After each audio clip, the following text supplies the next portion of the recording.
Gold trusted gold buyers తాకట్టులో ఉన్న బంగారాన్ని విడిపించి ఈ రోజు ఉన్న మార్కెట్ ధరకే కొనబడును. మరిన్ని వివరాలకు సంప్రదించండి 7710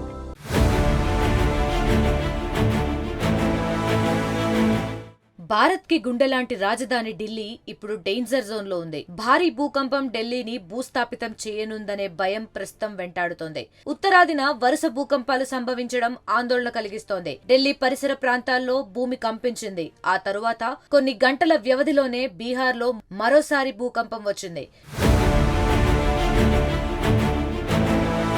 ఫిబ్రవరి 17 ఉదయం 5 గంటలకు రాజధాని షేక్ అయింది. ఢిల్లీ వాసులందరూ భయంతో ఇళ్ల నుంచి బయటికి పరుగులు తీశారు. భూమని భారీ శబ్దంతో భూమి ఒక్కసారిగా కంపించింది. గురుగ్రామ్, నోయిడా, ఢిల్లీ పరిసర ప్రాంతాల్లో రిక్టర్ స్కేల్ మీద 4.0గా భూకంప తీవ్రత నమోదైంది.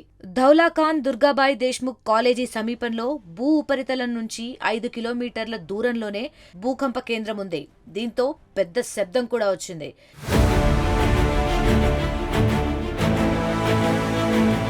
భూకంపం ప్రభావంతో ఢిల్లీ నివాసాల్లోని ఇంట్లో టేబుల్స్, వస్తువులు ఒక్కసారిగా కంపించాయి. బిల్డింగ్ లో గోడలకు ఉన్న ఫోటోలు, గ్లాసులు కింద పడి పగిలిపోయాయి. టేబుల్ పైన ఉంచిన వస్తువులు కింద పడిపోయాయి.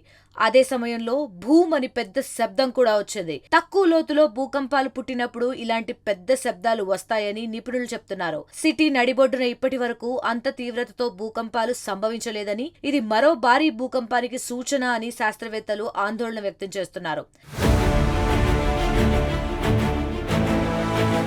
సాధారణంగా పెద్ద పెద్ద ఎర్త్ క్వేక్ వచ్చే ముందు ఇలాంటి చిన్న భూకంపం వస్తుంది. నేపాల్, జపాన్, ఇండోనేషియా దేశాల్లో కూడా ఇలానే జరుగుతుంది. దీంతో త్వరలోనే ఢిల్లీలో కూడా భారీ భూకంపం వస్తుందని శాస్త్రవేత్తలు అంచనా వేస్తున్నారు. గతంలో 1960 ఆగస్టు 27న సంభవించిన భారీ ఎర్త్క్వేక్ ఢిల్లీని కుదిపేసింది.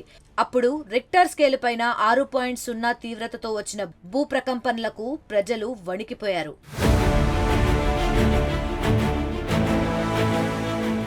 మరిన్ని వీడియోస్ కోసం ఛానల్ ని సబ్స్క్రైబ్ చేయండి. లేటెస్ట్ అప్డేట్స్ కోసం వాట్సాప్ ఛానల్ ని ఫాలో అవ్వండి. ఆ లింక్ డిస్క్రిప్షన్ లో ఉంది.